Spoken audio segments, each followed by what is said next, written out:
Kalau ada hamba-hambaku mencari aku, bertanya padamu bagaimana terkoneksi denganku, ingin minta kepadaku. Biasanya orang kalau tanya tentang Allah, tentang Tuhan, motifnya dua. Kalau bukan berdoa, ingin taubat. Kalau bukan minta sesuatu, ingin kembali menata hidup lebih baik. Maka apa jawaban Allah? Perhatikan kalimatnya. Wa idza sa'alaka 'ibadi 'anni fa inni qarib. Sampaikan pada orang yang ingin mendekat kepadaku. Aku tidak dibatasi dengan tempat, tidak dibatasi dengan ruang dan waktu. Kapanpun dia minta, sampaikan. Aku begitu dekat. Setelah itu apa? Ujibu da'watad da'i idza da'an. Kalau hamba-Ku memohon kepadaku apapun dalam hidupnya, dia minta kepadaku apapun masalah hidupnya, sampaikan kepadanya, tanamkan pada hati yang paling dalam, ujibu da'watad da'. Aku pasti jawab setiap doa-doa yang dipanjatkan kepadaku. Jadi hadirin, fikih yang kedua setelah paham tentang esensi doa, yang kedua, hukum doa kaidahnya kalau dimintakan pasti dikabulkan. Kaidahnya kalau kita berdoa pasti dijawab. Hanya pertanyaan muncul kemudian, secepat apakah doa itu dijawab? Yang kedua, mengapa kadang minta tapi terasa belum dijawab? Yang ketiga, ini yang paling penting kita pahami di Jumat ini, bagaimana cara Allah menjawab doa kita? Apakah seperti yang kita harapkan, atau cara Allah memenuhi apa yang kita butuhkan? Maka yang pertama, dijawab oleh Al-Quran dengan cepat. Faliyastajibuli waliyu'minu bi.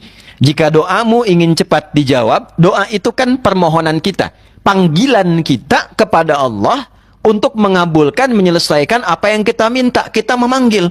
Maka Allah kemudian mengajak bicara logika kita, mengkhitab bahasa Arabnya, menggunakan hukum yang sama. Kalau panggilanmu dalam doa ingin cepat dijawab, maka respon juga dengan cepat panggilanku.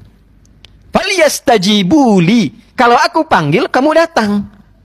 Maka muncul hukum, tiap hari Allah panggil, dicek 5 kali dalam sehari. Subuh dipanggil, zuhur dipanggil, asar dipanggil, maghrib dipanggil, isya dipanggil. Dipanggil itu untuk konfirmasi doa kita. Allah nggak butuh dengan sholat kita.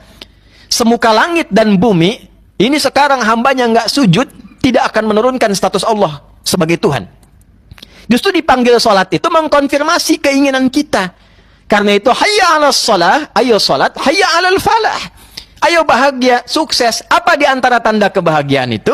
Saat kita mengkonfirmasi, doa kita dijawab. Itulah kenapa secara bahasa sholat disebut dengan doa. Karena semua bacaan sholat isinya doa. Dari mulai kita mengagungkan Allah takbir, iftitah doa, fatihah isinya doa, sampai dengan salam isinya doa. Duduk di antara dua sujud, dari minta ampun, minta kasih sayang, minta perlindungan, minta rizki, warzukni, 7 permintaan, baru duduk di antara dua sujud. Semuanya doa. Maka konfirmasinya ketika Allah panggil, datang. Ada yang dipanggil jam 5. Kurang 30, 4.30 adzan subuh. Allahu Akbar, Allahu Akbar. Dipanggil, saat adzan, dia datang. Begitu dipanggil, dia datang. Maka berhak bagi Allah ketika minta, dia pun dikabulkan saat minta. Ada yang sebelum dipanggil, sudah datang. Maka ada yang fitrahnya sebelum minta, sudah dikabulkan oleh Allah. Seakan-akan tak punya masalah. Seakan-akan keinginannya terkabul. Padahal sebelum dia meminta, Allah sudah sediakan. Karena kebiasaannya selalu datang kepada Allah walaupun belum ada panggilan.